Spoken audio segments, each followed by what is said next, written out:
Awesome. Well, I think we'll get started. Alison, I'll pass it off to you.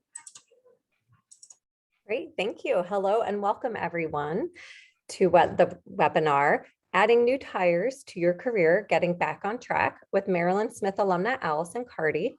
Today's program is brought to you by the University of Maryland Alumni Association and Robert H. Smith School of Business.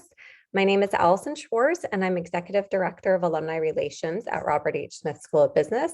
And my co-host today is Ellie Garrity, Director of Alumni Career Programs with the University of Maryland's Alumni Association.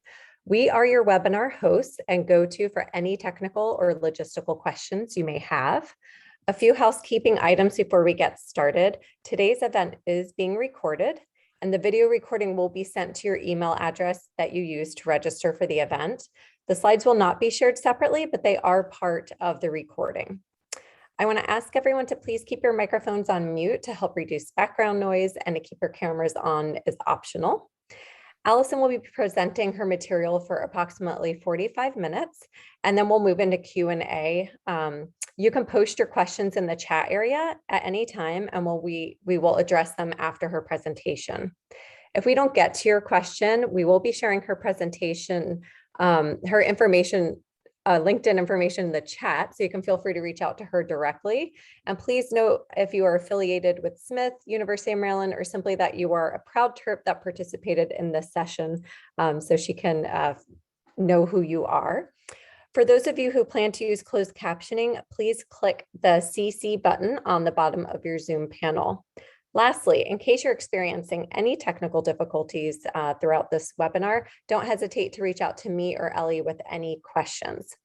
Now it's my pleasure to introduce Alison Cardy, Smith class of 2006. Alison is a career truth teller who believes in living a life that actually feels like your own. She and her team have helped over 300 professionals find a great career fit through her proven clarity process. Alison is the author of the bestseller, Career Grease, How to Get Unstuck and Pivot Your Career. Her work has been featured on Monster, Forbes, The Muse, Undercover Recruiter, and The Washington Post. Her home on the web is at cardycareercoaching.com. I will now turn it over to Alison. Thank you so much. And I want to give a big shout out to both Ellie and Alison, who have been working behind the scenes to get this event ready for you. They do so much and they do a great job. So thank you for having me today. Before I start my slides, I just want to share a story of a client that my team and I have recently been working with named Sarah. And anytime in my presentation where I tell a story, I've either changed some details or I have expressed permission to share that story. So Sarah came to us because in the beginning of 2020, she loved her work. She had a great job. It was her dream career. And then world events happened. She was working in an industry that was particularly affected by COVID. And Sarah wound up being laid off in the summer of 2020. From there, she had already had wedding plans in motion. She had postponed her wedding, got married that summer, was feeling pretty desperate to get back into the workforce, and jumped at one of the first jobs that she was offered. It was like a desperation job, though. It wasn't really something that she particularly wanted to be doing. And it turned out that the job wasn't a great fit for her skill sets, her interests, or her capabilities. So as a result of this whirlwind of events, she wound up leaving that job, kind of mutual agreement that it wasn't a really good fit. But she left that job feeling a sense of loss of kind of who she was, of what she was capable of. She wound up doing a flurry of job searching, kind of having a lot of irons in the fire, trying a lot of different things, and was getting rejected from different jobs because she was kind of looking everywhere and not all of them were a good fit for her.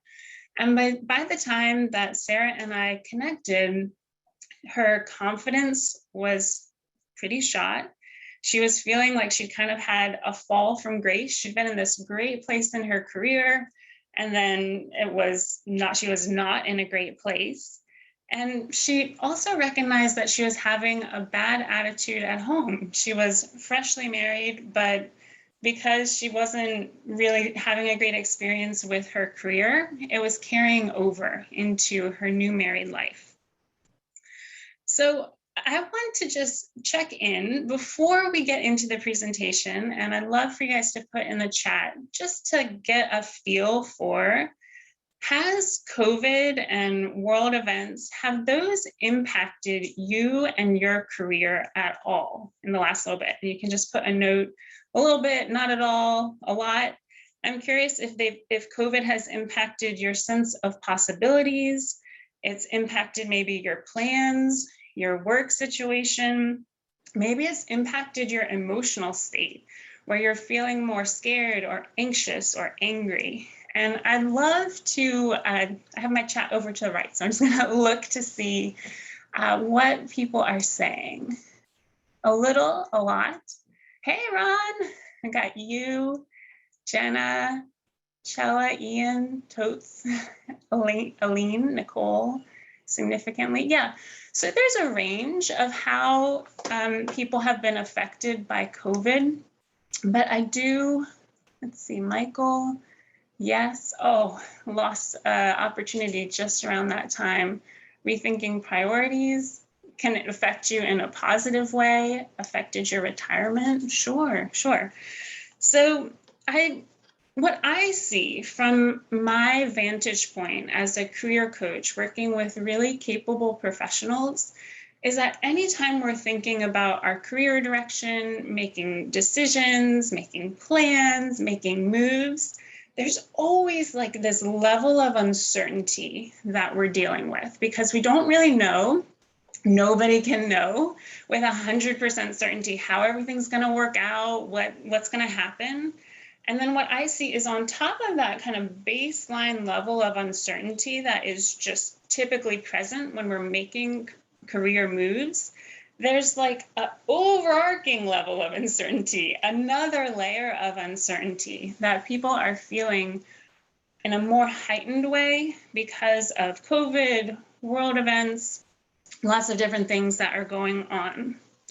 So I wanted just to name and acknowledge that before we dig in today, because career discernment, choices, and moves are always challenging. There's always some amount of risk, of hope, of wanting things to work out. But the difficulty dial of making those choices and finding that discernment has turned up for a lot of people. And I really want to acknowledge that because I see it in our clientele. I see folks, not everyone, but many people are in kind of a heightened state of worry or concern. And today we're going to be talking about strategies that worked pre-COVID, they work post-COVID, but they do take our attention and they do take some proactivity. So I'm just going to invite everyone who's here today now to close all your other browsers and tabs and whatever else you're working on. Grab your lunch if you have it. And I just invite you to come into this space together because to implement the strategies that I'm talking about today, it is going to take your full attention. Let me just see, I have one other note. And I really do think the material that we're going to talk about is going to be helpful and it can make a significant difference in your life. So I don't want you to miss it.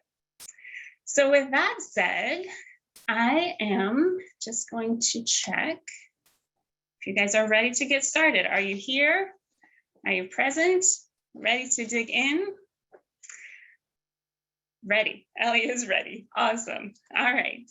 So the first two things that I want to cover with you guys are just kind of big picture context of what we're going to be talking about. The first is, what are the impacts of an ill-fitting job? So we're talking about getting our careers on track. And generally when our careers are not on track, when we're in a job that doesn't fit us, maybe it's a bad environment or the work isn't aligned with us or our skills, this has an impact on us in our work life, in our personal life, in our health. And I'm just curious, you guys could put in the chat, what are some of the things that you've noticed that are impacts of being in an ill-fitting job? And maybe you can think about for yourself or someone, a loved one, less sleep, anxiety, unhappy. Thank you, Jenna, Lawrence, exhausted, anxiety, low energy elsewhere. You guys are flying, thank you. Dissatisfaction. Michael's got a good list there. Depression, anxiety, apathy towards my tasks, which I'm normally really good at. Nicole says poor mood. Jenna says unmotivated. Richard, higher stress. Yeah. So when we're in a job that doesn't fit us, there's an emotional toll that can happen. You guys also spoke about physical tolls like less sleep, energetic tolls of what you're able to contribute to the work itself, and also what you have left over to contribute to your life outside of work. Definitely. So being in an ill-fitting job has, one, it's not fun to be in, but two, it really seeps into a lot of different areas of your life. So I'm going to ask the flip side, and I need to click to get that ready for you. What are the impacts of a great job? So I hope you have had the experience of being in a job that you love, or know somebody who has been in a job that they really enjoy. And I'd love for you to put in the chat, what are the impacts of being in a great job where you feel connected to your coworkers, to the mission, where you're really in your sweet spot, where you can shine and use your gifts and talents to work on something that you care about? Let's see, people are already starting to put in the chat. It's more fulfilling. You can feel more confident. You get to potentially work remotely.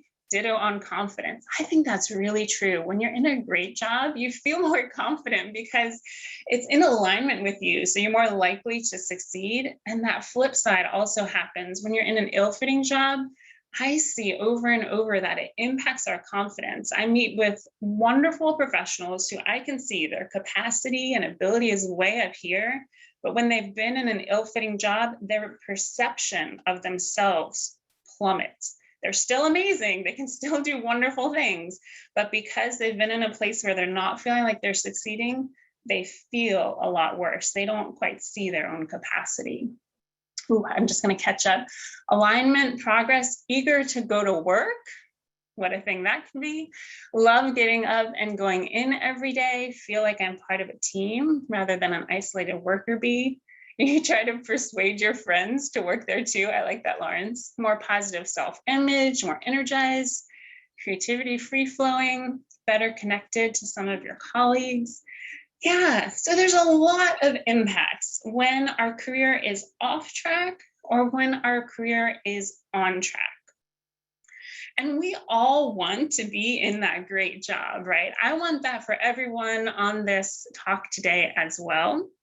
And that's really what we're going to be talking about, is what are some fundamental things that need to be in place for you to be able to articulate and reach for and achieve that great job. That's what we're talking about when we're saying get new tires, get your career back on track. We want to move to this better career alignment. So I do want to note that, if you have tried before to rectify your career, or you got it to a good place and maybe COVID happened and that changed, or whatever other life events happened, I want you to know that it's not your fault if things got off track. There is a lot going on in the world. There are also a lot of choices and a lot of career paths and options that didn't really exist years ago. So many of the career frameworks that we've inherited from parents or that have worked in the past are shifting. And most people have not really been taught how to navigate this new working world and environment. So don't worry if this is happening to you. It goes around in the span of everybody's career. And this particular time of career navigation can be particularly tricky. Now, you may be wondering, well, is there even anything better out there for me? You might be worried that there's not going to be a better fit for you, or that there's something wrong with you. And I really want to put those fears to rest. I believe that there are many career opportunities out there, and that there is a great career fit waiting for you. And there's a whole lot right about you. So I believe you guys can do this, and you just need some help getting shown the way. The next thing I want to just note is you may be familiar with kind of two voices around career direction. One is like, most people don't like their work. You should be happy to have a job at all. Just take anything, just get employed. And part of you may buy into that, but I think there may also be a voice in your head that's having an inkling that just being desperate and grabbing for everything is not going to pan out that well for you. If you're so busy grasping for something that you don't want and you don't like, then you don't really have as much room to reach for something amazing. And really what we're talking about today is moving your career to a better place. And I want to encourage you about that possibility that exists. Also, you may have received bad career advice before, maybe from a stormtrooper that has told you to do something that's at odds with who you are or out of alignment with your integrity. And I think that many people are well-intentioned, particularly family members and advisors, but not everyone is able to really look at you objectively and help you to chart your own course. So the difference in what we're going to be talking about today is that we want your career to be centered on who you are and what you're wanting to achieve through your career. And we're wanting to get you that advice that's more aligned with who you are. So that's what we're here for. I imagine everyone on here has an inkling of a hope or a dream or a wish to improve their career, to get it to a better place. Maybe it's something that's more fulfilling or more impactful or just more in line with what you're wanting from your life right now. And I want to show you how to make that happen during this talk. And I really want to just put all of what I'm talking about under the umbrella of I believe a lot is possible for you. So like I mentioned earlier, where oftentimes professionals have this really high level of capability, but their self-perception is a little bit low. I want to emphasize this capability that everyone on this call today has, and really orient you from this position of being able to make decisions and choices that speak to moving your life to a better place versus maybe a low place that you may be feeling. So this talk is for anyone who is at a crossroads of some sort, looking for a better opportunity. You could be re-entering the workforce. You could be actively job searching or just starting to think about it. You could be trying to get your career on track after an impact from COVID. I want to show you some perspectives, tell you some stories, and hopefully inspire you to get what you're wanting from your career. I do notice there's a little bit of chat. Okay, got it. I'm all caught up. Okay, so this is the crossroads that people are probably at. So why listen to me and who am I? I'll just briefly introduce myself. I've been helping professionals gain career clarity since 2009. My work has been featured on a whole lot of different publications. I've written a book on finding your career direction, and also I've had the pleasure of speaking at University of Maryland before and many other institutions as well. So I've seen a whole lot of professionals who are at that place of grappling with what's next for me? How do I get this figured out? How do I get my career to that better place? So that's kind of my professional accolades. But then more than that, I think my own story plays into this. So this is me graduating back in 2006 from the Smith School of Business. And back in the day, I really had no idea what I wanted to be doing with my career. And I really grappled with this and struggled with it for a long time. I had no idea how to figure it out. I had no sense of who I was or how to connect who I was to my work. My degree was actually in accounting, which is a far cry from the more people-oriented career coaching that I do today. And I really wanted to have a career that would be a good fit for me. I tried to get help and I didn't really get the support that I needed. And I really wish that there had been someone to show me the practices that I'm going to be teaching you today so that I could have gotten these things figured out faster. And my own career struggle is a big part of why I do what I do, of helping other people with their career direction. Because I know how tricky it is to either be in a job that you don't like or to feel like you have no idea where your fit is, or even just you're wanting to get on track, but you're not really sure where to begin. All right. You guys, so with me, everyone here, we're about to dig into some of the meat of the presentations. I just want to check that you all are still plugged in. You want to put in the chat? Yes, thank you, Nicole. Okay, all right, so I want you to think back to Sarah's story. For those of you who are on at the beginning of the call, I talked about someone who had lost a job and she took a job very quickly that wasn't a very good fit, and then started job searching by applying pretty much in every direction that she could think of. Anything that could be a potential fit, she was putting out a whole lot of applications. She was getting rejected a fair amount, and she was starting to feel like, oh, is there anything out there for me? Will I ever get this figured out?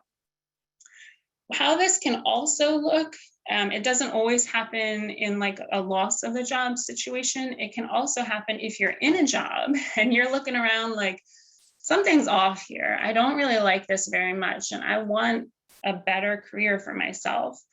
And similarly, you start job searching and it's not going very well. So the problem that can frequently happen, and I'm curious if you guys want to put in the chat if anybody has experienced this one, is we notice something's off, like I need a job or I want a better job. And we just jump straight into the job searching process, but we miss a step.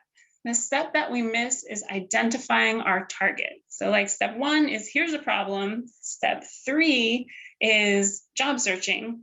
But step 2, the one that often gets missed, is identifying what is the direction that I want to be going in, what is the name of the job that I'm looking for, what is the industry and the specific clear direction that I want.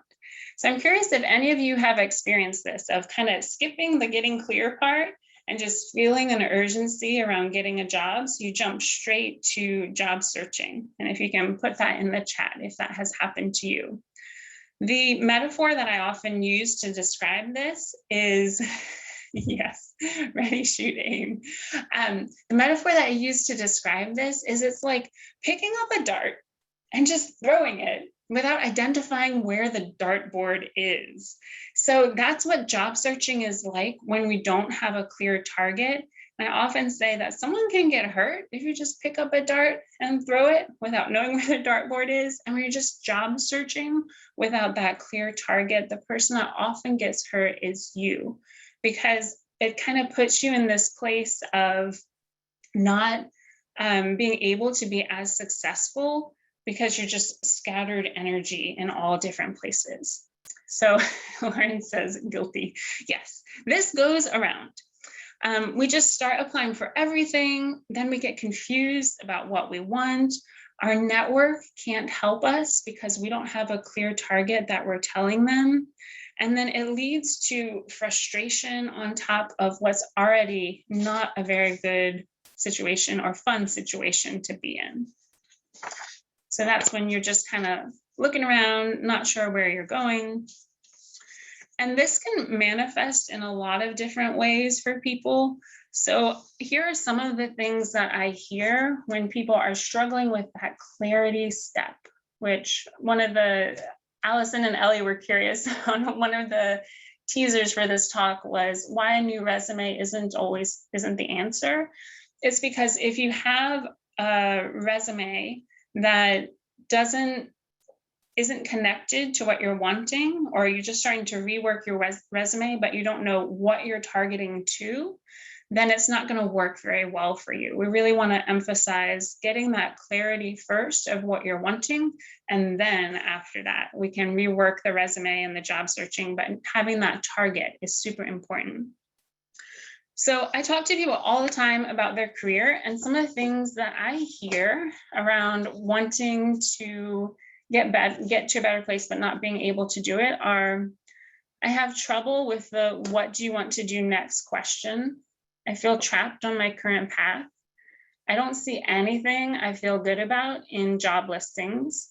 I feel lost in a sea of so many choices. I'm fed up and unhappy with my job. I think I'm here for a reason, and it doesn't feel like I'm living my purpose. I thought the right thing would appear, but it hasn't. It's exciting and terrifying to have so many options. I have all the signs of burnout and am unhappy in my work. I'm struggling and overwhelmed. My day-to-day is so exhausting. It's hard to think. I don't want that feeling of dreading Sunday night anymore. I'm getting lost in my head, making lists and overthinking things. I just don't care about my job. I feel out of it and down, which isn't like me. I've been drifting through my career choices, and I want to take the wheel now. I've been doing the same job for 11 years and have been bored for the last 7. Every time I sit down and think about my career, I don't know what else to do. I don't want to waste any more time. I don't want to look up and realize I've wasted another 5 or 10 years of my life. So I'm curious if any of those comments resonate with you, if you're feeling some of those kind of not so good feelings about your own work or what's happening. And if you want to put in the chat, yeah, quite a few. Sunday night dread, I know, that can definitely go around. So we're going to go over today 5 powerful practices to help you get that clarity that you're looking for. And I'm going to go through them really quick just so you can hear them. And don't be fooled by how simple these sound, because they are really big ideas. And as I'm going to go through them quickly, and then we'll take each one by one so you can think about how to apply it in your life. And the thing that I want you to think about as I'm going through these is, which of these 5 might you be having the most trouble with? And it might be more than one, but I do want you to pay attention to which of them, which step is kind of causing you trouble, because sometimes just knowing where your problem is starts to make it a lot easier to begin to fix it. Okay, so here are the 5 powerful practices. The first is know who you are and what you want. Accept who you are and what you want. Believe you can get what you want. Ask for what you want. And keep asking for what you want until you get it. So we're going to start with this first practice. Know who you are and what you want. So this is one where I think a lot of people feel like this should be so easy. I live with myself all day, every day. I've been through my whole career to date. And we think that we should be like just plugged in and perfectly connected to who we are and what we're wanting from our career and our lives. But actually, why it's hard, and this may be kind of a funny photo, is because we're so close to ourselves. It's because we don't really have great perspective. We're like zoomed in and right in the middle of all the circumstances and thoughts and feelings and worries. So because we're right in the middle and very close, it's actually hard to see ourselves clearly. And what can be really helpful is to have somebody with an outside perspective who can help you to look at what's going on and make sense of who you are, make sense of what's going on, make sense of what you're wanting. Sometimes things, and I feel this personally, I really try to pay attention in my own life, like what's working, what do I want? And even with really trying to pay attention, I think I miss like 90% what's going on until I talk to somebody else and they point out to me what's happening, what they're seeing. They ask a question that I'm not seeing at all because I'm right in the problem. So this is a former client, and when Polly came to us, she had accidentally landed in a profession. So this happens fairly often where people just wind up in a job or they get started somewhere. She felt stagnated, bored, and unsatisfied. It was affecting her personal life. She didn't have anyone to bounce career ideas off of, and she didn't want to waste years of her life in the wrong job. After working with us, well, and she was worried she'd stay stuck. So she reached out for help, and after working with us, she says coaching helped her to make sense of her life and its narrative. And I think that this is something that is so powerful when you have someone who can walk with you through the journey that you've taken and help you to understand, oh, okay, here's what you loved about this job. Here's what we're looking for next. Here's kind of how to connect the dots, can really be helpful. She saw patterns that she'd previously missed.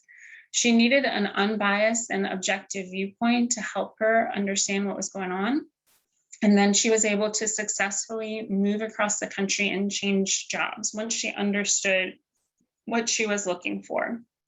And she, as of this story, when I last connected with her, had been happily employed with the same organization for 4 years in a role that is a totally good fit. So this first one, know who you are and what you want. When we're thinking about that dartboard that I talked about, we want to place the dartboard or put it somewhere that's going to be connected to you. So we really want to center in who you are for where we're aiming. And that's what that first practice is about. The second one is to accept who you are and what you want. So this one, I think, is, actually, I'll go back. Accept who you are and what you want. So I'm in the DC area. I've lived here my whole life. And I don't know if you guys have noticed, but in the air, there are definitely some vibes about what are good careers or what are not good careers or what has status or not. And I think that there can be a real trouble. There's a concept we use in coaching of your essential self and your social self. So your essential self is that who you are and what you want. And then social self is what other people might think about who you are and what you want. And this tension, when the essential self and the social self are like in line and they pull together, it goes beautifully. But when they're at odds with one another, it can create a lot of tension and a lot of confusion about, well, what am I supposed to be doing? What should I be doing? So this second one, accept who you are and what you want, is really tying in again to that essential self and thinking, okay, there's not a right or a wrong here. Career decisions are so personal. We've had clients who have said, you know, right now I really want to take time to step back and be with my family. Or I know in this area, a high-powered job is where it's all at, but I really want a simpler life. And I'm just mentioning those for contrast, that many people want many different things. And there's not a right or a wrong. There's just really what's right for you and what you're most wanting. So I think this can be very tricky to discern, particularly if the people around you have agendas or wishes for you, hopefully from a well-meaning place, but that don't really match up with what you're most wanting. Can create a lot of confusion. So I have a quick story about this one. So Suriya was someone who was feeling like a cog in a machine, like the work she was doing didn't really matter. She'd been 7 years in a job and she didn't want to go another 7 years in the same job. She had tried Googling the answer of what she should be doing with her career. It didn't work. She thought hitting a financial goal would mean happiness, but she hit it and she still felt horrible. She was dragging her feet going into work, and she couldn't decide what to do and lacked support from her family. I believe in this case, her family was like, you have a good job, just stay. There's nothing wrong. After working with us, Suriya was able to look through her work history and connect with what she loved. She wound up making a big career change and is living her dreams right now. She achieved what felt impossible not too long ago. She says her worst day in her current field is better than her best day in her old job. That's how big the difference is. She feels awesome and very lucky. And really, she needed that outside kind of social support to encourage her for what she really wanted, that second part of accepting who you are. And she wanted to make a change. So we supported her with that.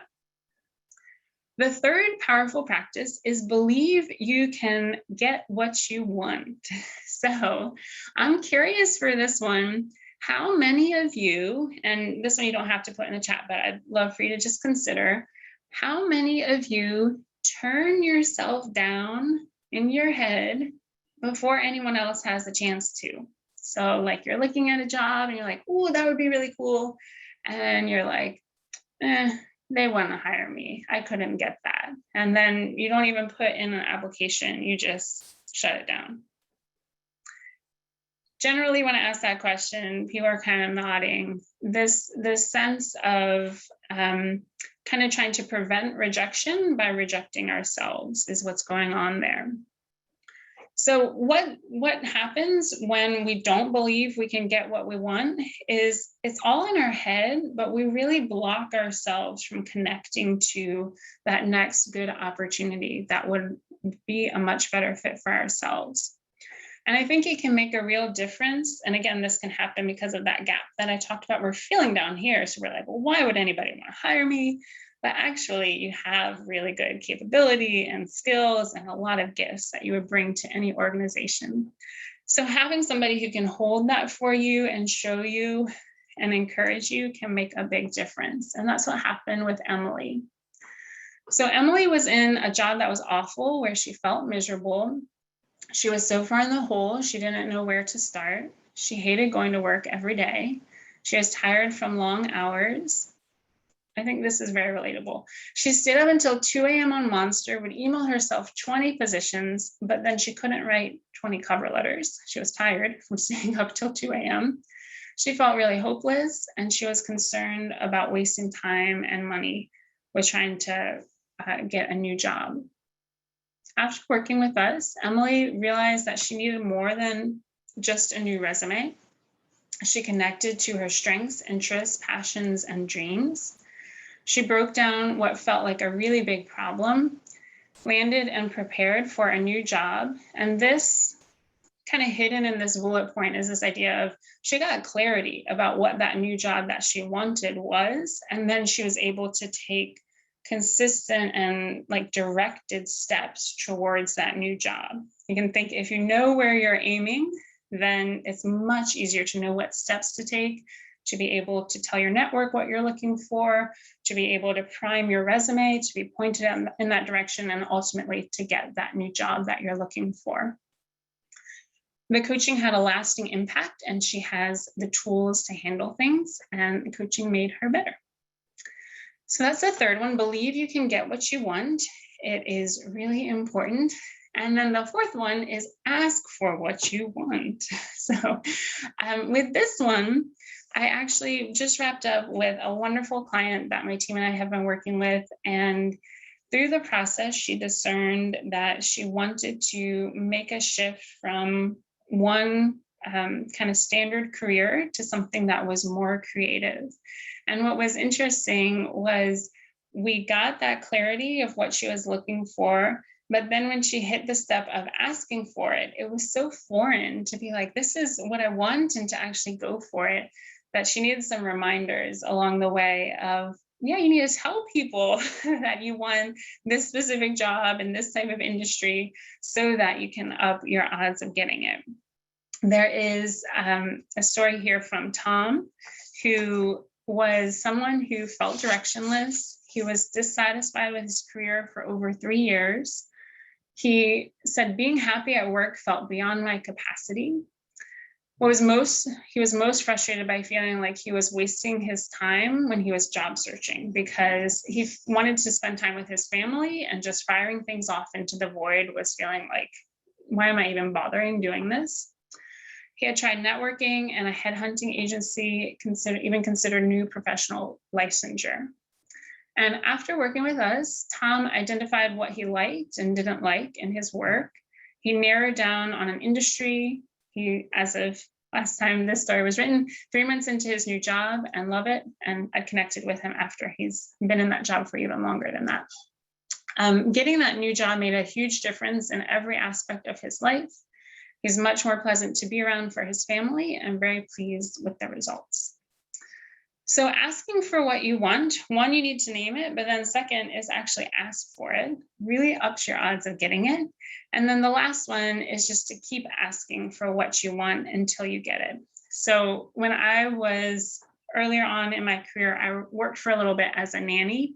And I like to think of this last practice as kind of being like a toddler, like just repeatedly asking for what you want over and over until the message is clear and people hear it, and then you're able to get what you're wanting. You might not get what you're looking for on the first try, but if you stick with it, you probably will.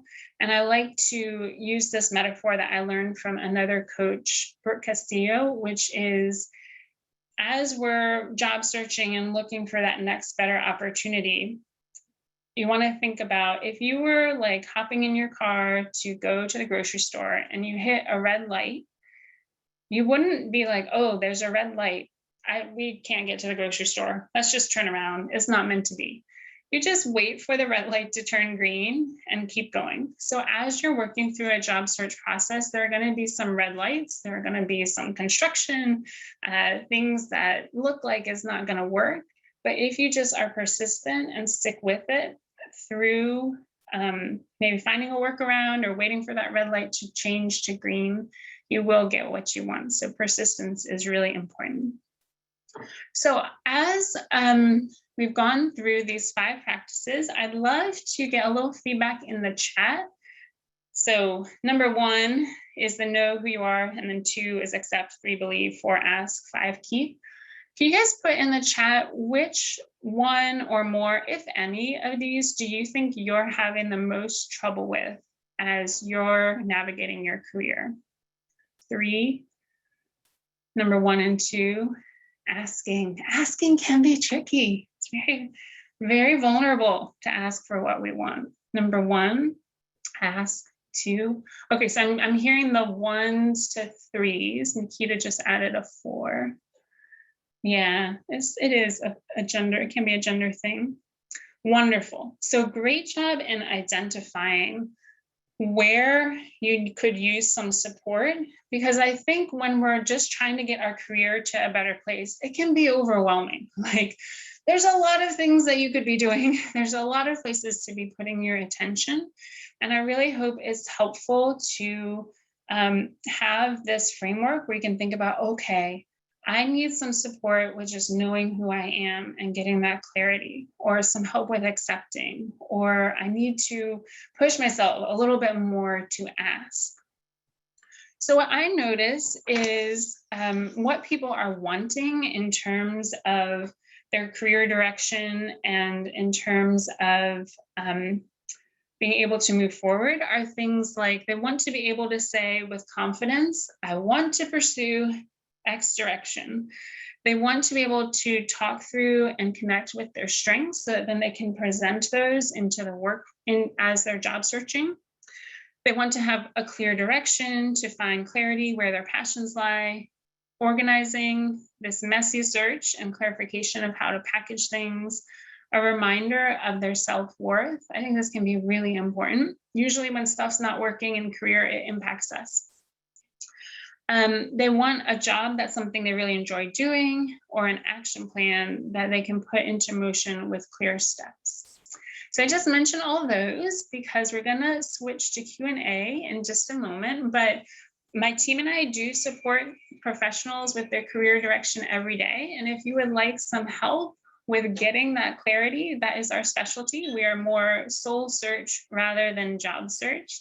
Then we'd love to help you. We have a few spots open right now. And I think that what I notice most in having done this for over a decade is that getting clarity is an unusual problem, particularly clarity about who we are in our direction.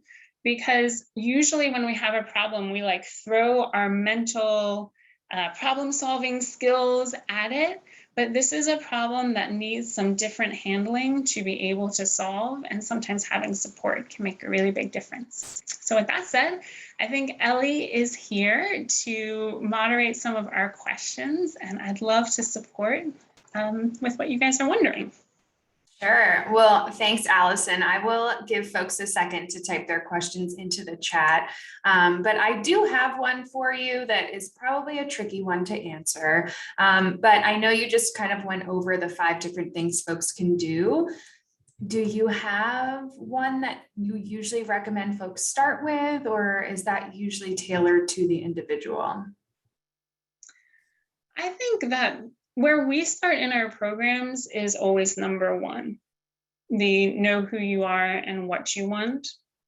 And what I find is really helpful for people, and I wonder if this resonates for folks on right now. A lot of people are trying to figure that out. And one of the ways that they're trying to figure it out is by taking like personality assessments or quizzes or, what job is the right job for me? And what I often tell people is, or what I often see, is that people may find their Myers-Briggs profile or their DISC profile, and they have all this data, but then they're like, I don't know what to do with this. So what I find can be really helpful is, and where our programs start, is we just have a personalized, lengthy conversation about what you've experienced and where you've been to help sense make of what's happened and who you are. Quizzes and tests and assessments, I think they have their place, but they're mass instruments. So they're really meant to just take people and put them in boxes. They're not very individualized. And I think having a space where you can talk things through with somebody in a one-on-one way, where somebody can be like there and noticing your energy, noticing where there are patterns or things that you might not be seeing, then I think that can be really helpful. Awesome. I appreciate that. I know that was a tricky one to answer. We have Ian here who's just giving a recommendation, 10 out of 10, highly recommend exploring different careers and jobs on, I think it's ONET. But yeah, he just dropped a link in there. Thanks, Ian. Another question for you, Allison. I know you gave a lot of wonderful profiles of clients you've worked with before, maybe some of those common themes that we all kind of find ourselves in when it comes to our career search. One person you mentioned specifically was someone who jumped into a job that didn't necessarily align with what they were looking for. Can you talk a little bit more about maybe what some of those warning signs are, or maybe some of those stop signs that were missed along the path for that person, or maybe folks in general? This is a great question. I'm so happy that it was asked. So just to zoom out a little bit, when we are making career decisions, there are things that I call critical moments, and they are particularly when you're about to take a job, right? So there's a lot of energy and roller coaster, and they made me an offer and they want me, and if they want me, I must go take this job, right? One of the things that I see is frequently is we're really good at picking up on other people's needs and noticing, okay, this firm wants to hire me. I did what I needed to do to sell them on wanting to hire me. But what we're not often as good at, or haven't been taught as much the skill of, is to check how it feels to us. Do I want this job? You see the difference? So there's a lot of talk about how to sell yourself, how to improve your resume, how to get that first step, which is important, of getting an employer to want you. But then there's a critical moment where, like I said, and it can feel pretty pressured, the offers coming in, where it's really important to do a gut check, to slow it down as much as possible, and feel for yourself. Am I seeing red flags? Like, did the place that's hiring me actually know what job they were hiring me for?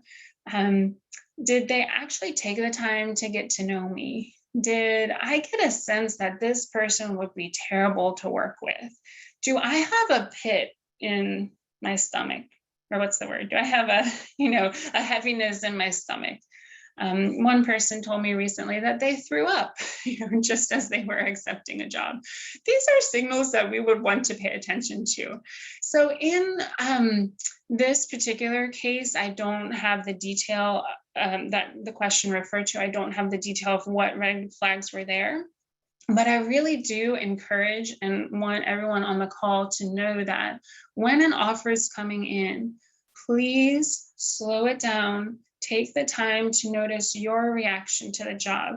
If you're seeing red flags before you've even started there and you ignore them, what that means is the next couple years of your life, or however long you stay with that job, may not be years, may not last that long, are going to likely be happening in the context of those red flags. So we really want to watch out for them. I know there are instances where maybe there's a feeling of, I just need a job and I can put up with stuff. But I really do see the toll that it takes when folks wind up in abusive workplaces, when they wind up in places that are really not a good fit. So if you are feeling those red flags, I know it can be tricky and hard to turn something down when it's right there and they want you. But, and there are definitely, there's no one universal answer, but if you can hold out for that opportunity that doesn't have red flags, it's going to save you a number of years of career pain. Yeah, no, I appreciate that. And I definitely, your example of someone getting sick when they got the offer is, sometimes something to pay attention to. Yeah. And not, sometimes folks kind of pass that by and bring, make it seem like it was something else.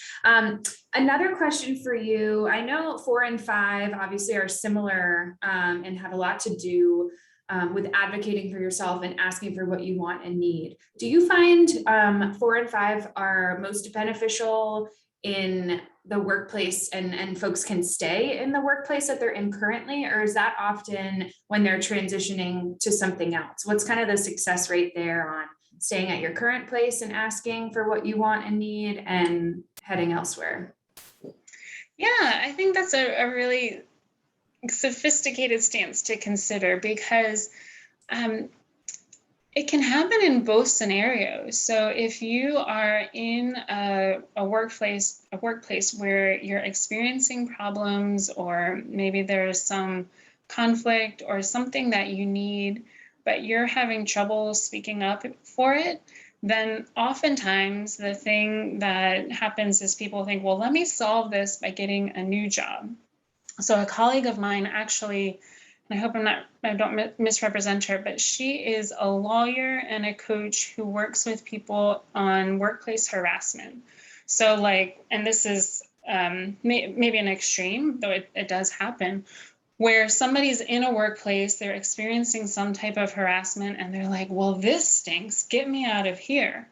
But what she recommends, and what I've learned from her, is certainly there are some workplaces that are toxic and you do just need to get out of 100%. But she also says, that she helps people with learning that self-advocacy, learning how to speak up, learning how to actually modify their environment so that they don't leave one environment where there was harassment and just jump straight into another one where there is harassment. There is some skill building that could be really beneficial. So I do think it can apply, and that's a very specific instance, but I think it can apply in many ways of Are you jumping ship because you're avoiding self-advocacy? Like I said, it can be vulnerable to ask for what we want and need. They may not give it to us. I used to teach negotiation, and really the worst thing that happens when you ask is someone might tell you no, but if you never ask, then you're getting a default no. So I do think there's definitely a place for asking within your current work environment. But then also, if you're wanting something totally different than the job that you're in, then being able to articulate that and let your network and via your job searching, let people know, like, no, I'd really like to work in marketing in a health and wellness type company. Your odds of getting it really go up when you're able to name that and articulate it for people. Gosh, yes. And I feel like we could do a whole webinar on how to advocate for yourself in the workplace, whether it's through a salary negotiation or really just molding your position to get the most out of it that you want. I appreciate your perspective there. We have one more question, and it's actually a personal question for you, Alison, from Caroline. She was asking, from accounting to career coaching, what did you find to be the most difficult of the 5 practices for you, and how did you overcome it, if you feel comfortable sharing? Yeah, thank you, Caroline. I'm loving these questions, Ellie. Go Terps. So the most difficult for me was the number one, the knowing what I wanted. In particular, I mentioned that essential self, social self conflict. So I wanted to be helping people. I had an interest in counseling, and I came from a family who believed all therapists are quacks. So I really had a challenge of, I guess that's number one and number two, of like, okay, here's this thing that I think I want. I'm interested in personal development. I'm interested in helping people. But it was tricky for me to own that, to see it. One of the things that I did was I did some different volunteer experiences, and that can be a way to kind of check, do I like this? Do I not like this? One of the places I volunteered was at a suicide hotline. And I had come up through STEM education, science, technology, math, and then I went to accounting and business school. And then I was with these other volunteers where we were reflecting feelings of people. And I was like, I've never done this before. These are people that feel more, the volunteers are people that feel more like me than I'd really ever felt in some of the other environments that I'd been in. So that was something that was a big cue for me of, okay, I think I really do like this type of thing, but it took me a long time. It took me a couple years to get there, and I flailed about for quite some time.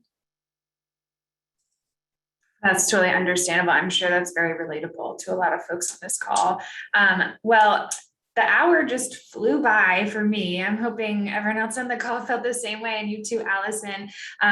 There was one more question, and I'm just going to ask Fatima, definitely reach out to Alison. I know she's provided her contact information. I'm sure she'd be happy to chat with you, but we do have to wrap things up. I'm hoping everyone can give Alison a virtual round of applause now that we're all comfortable on Zoom. But I really appreciate everyone joining me today. Again, feel free to contact Alison if you want more information from her. We will be sending out the recording and her contact information, as well as the link to her career coaching page. And then if you want more events like this, you're a Smith Business alum, definitely feel free to check out the 5th annual Smith Day that's coming up next week. I'll drop that link in the email, and then all of our events on the Alumni Association webpage for you to see. Anything else, Alison, you want to say before we sign off? Thank you, everyone. Thank you for the kind words, and the chat was so good to be with you. And keep going, keep going. I believe in you. I believe that you are all capable of getting what you want, and I'm over here rooting for you. If we can be of service, we're at cardycareercoaching.com. Awesome. Well, great energy today. Thank you, everyone. And we will see you again soon. Go Terps.